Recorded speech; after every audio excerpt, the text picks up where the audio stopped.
Welcome in, everybody. My name is Joseph Igo, and today we're starting a new series here on the Motor Index YouTube channel. This series is going to be essentially just, why I love NASCAR and just going, literally just going bullet for bullet, each reason why I love NASCAR and why that specific reason makes NASCAR cool and adds to the sport. So we're gonna go through this. This is gonna be a multi-video thing. This will be like I said, there's I have a list of well over 50. We'll probably end up close to 100 different things. Uh, as far as why I love NASCAR, but in this video, I think we're just gonna tackle about 6 or 7. So yeah, let's just get on right into it. So the first one of the biggest reasons why I love NASCAR is the track variety. And I know a lot of people who don't watch NASCAR may think I'm a crazy person for saying this, but trust me, the variety of tracks is super significant in this sport, and it can completely change, which drivers are in contention in a specific race week depending on where they're at, like in terms of like which track they're at and which type of racing style that track asks of the drivers. So, you know, I guess let's break it down. So you got your short tracks, which tend to be roughly about a half mile long, can get as high as roughly a mile, but that when you get to those, close to a mile marks, you're starting to kind of get into intermediate territory.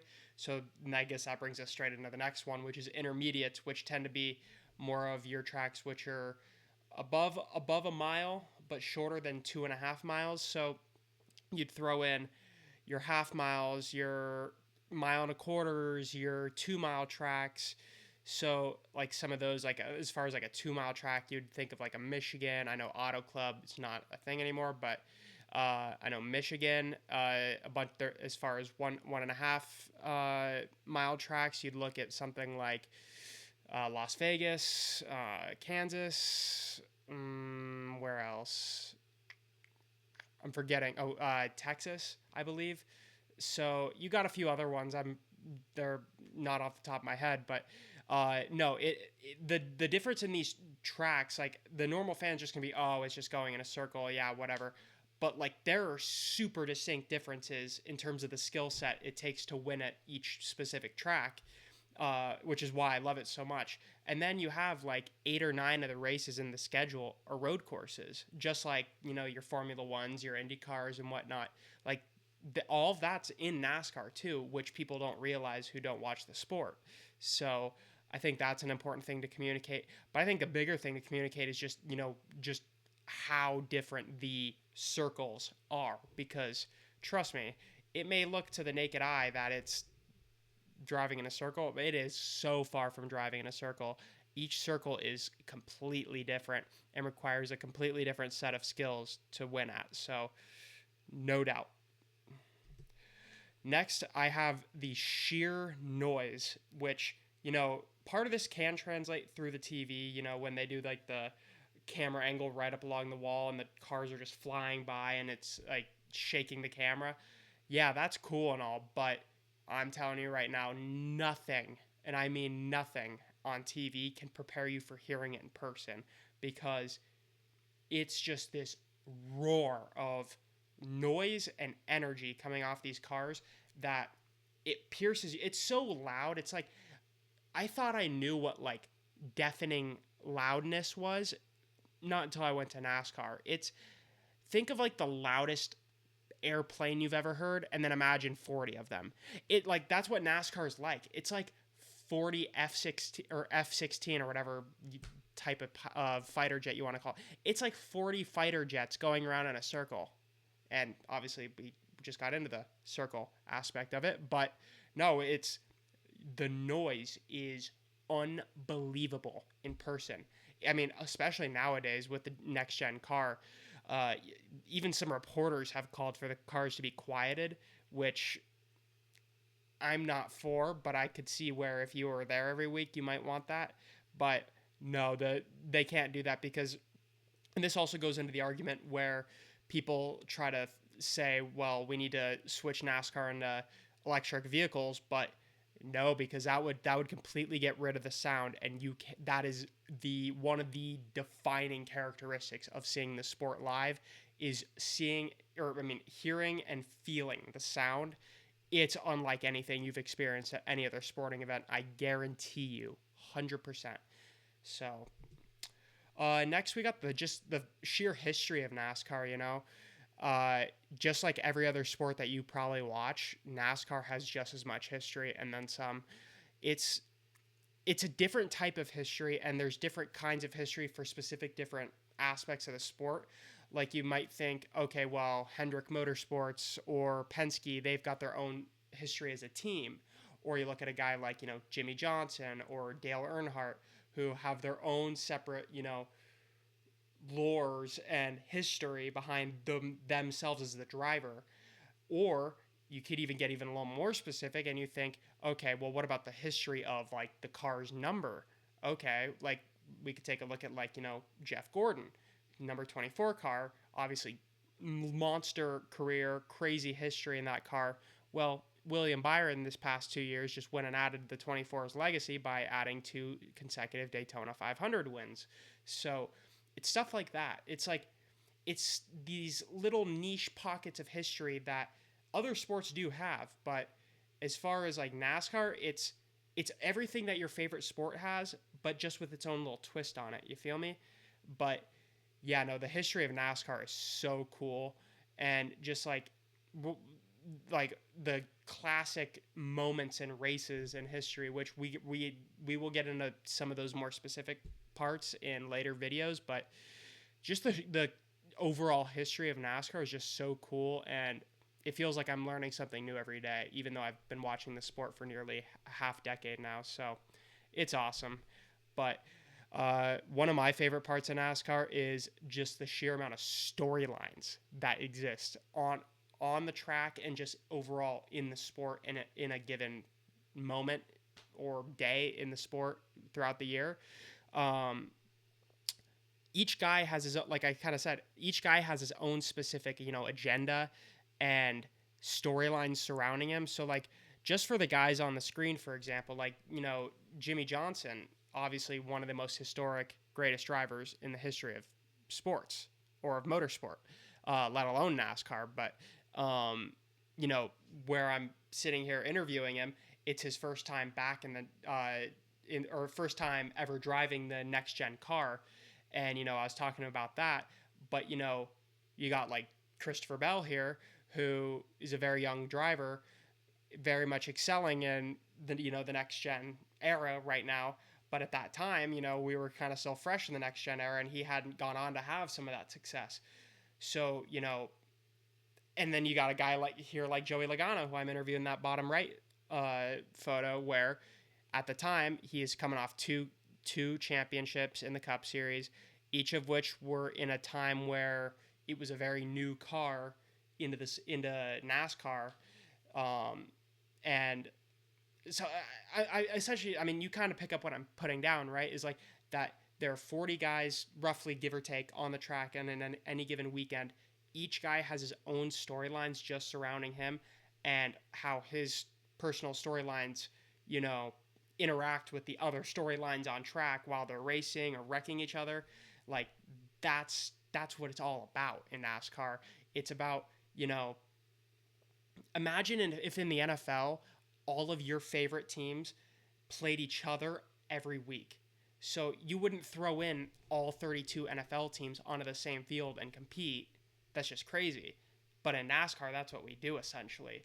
It's not exactly comparable, but that is a good analogy, which does sum it up very well. So, yeah, no, NASCAR, we're going to have a whole separate video about, describing NASCAR and other sports terms, which I think should be a really good video, but that's not what we're doing tonight. We're just kind of talking about, reasons why I love NASCAR, and one of those is definitely just the mountain of storylines on any given week, let alone, a season. So love that about NASCAR.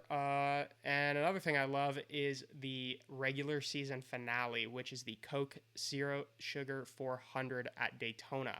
So if you don't know already how the NASCAR schedule works out, there's a regular season and a postseason. The regular season starts and finishes at Daytona, and I could do a whole video just on this because I love the regular season finale. It's one of the best races on the schedule every year. The the hype and the drama that this race produces every time, mm, unheard of. It's so good. But especially putting this race at Daytona like they've done. I know last year they put it at Darlington, but it's going back to Daytona this year. Uh, it's one of those racetracks, where Daytona is one of those racetracks where not anybody can win, but if you do the right things and you bring a good enough car and you do everything right, you typically are going to have a chance to win. It's like not everybody's going to have a chance to win, but it's one of those tracks where if things go right for you, it's not like you're going to end up matched up with let me just break down this scenario for example. So if you're at Daytona and you're, say, Eric Jones put on the front row alongside Kyle Larson on an overtime restart, you have a chance. You have like a very good chance if you're Eric Jones, even though you are lined up next to the best driver in the Cup Series. Take that same situation and apply it to Kansas. Not going to work out as well for Eric Jones there. So, and that's just, the nature of super speedway racing and racing as a whole, is that super speedway racing, it's kind of like, the great equalizer, some like to call it. And I love that. And I love that that track is the regular season finale, and it's, the last chance to qualify your way into the playoffs on a win, just like we saw this past year with Harrison Burton. People obviously have their opinions on that, but just look at that situation. It was Harrison Burton versus Kyle Busch, young gun, legend of the sport, both of whom needed that win to get into the playoffs. I mean, the drama writes itself. But it's like, it would be one thing, and I get it. That race, that was not the cutoff race this year, but it was the race before this past year. And obviously years prior, this was the case. It was the cutoff race, like it will be this year. But just think about the drama that is. Like, I could keep going, but we got to get through this video. But just to sum things up, is just, I love the regular season finale and what type of drama it brings to the sport. There's not really a good comparison in any other sport for it, because I tried thinking of one and it just doesn't really exist. So another kind of race centric aspect of why I love NASCAR are the what do we call the crown jewel races. Like how we said, is there a other sport comparison?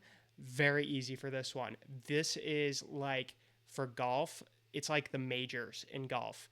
These are like the major races, essentially, where, yeah, you're not going to get any extra points out of winning these specific races, but the prestige and the history, and especially in terms of the Daytona 500, the money that you win from winning these races is way bigger than any of the other races. And especially like I kind of mentioned, like Daytona, the Daytona 500 is the biggest purse in motorsports. It's $30 million.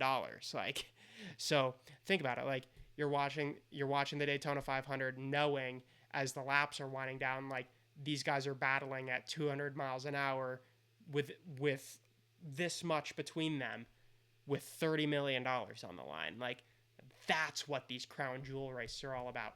Or the Coca-Cola 600, where it's the longest race in NASCAR, and it's this marathon where you have to survive for so long just to put yourself in and give yourself a chance to win that race.